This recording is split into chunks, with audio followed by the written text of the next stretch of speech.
Hello guys, good morning. Ayan, nagluluto ng adobo ang mister ko. Ayun, nagsiselfon. Grabe, kabisi. Sino kaya ang kachat niya? Ito, kalaki-laki ng kawali. Kukunti lang naman yung niluluto niya. Adobo kuno yan na may saging na saba.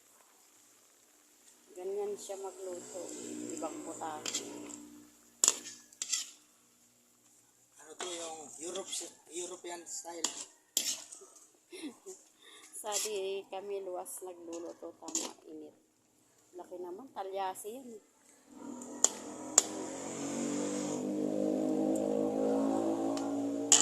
Adobong baboy na may saba.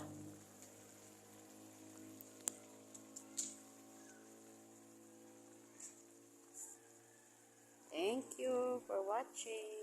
Bye-bye.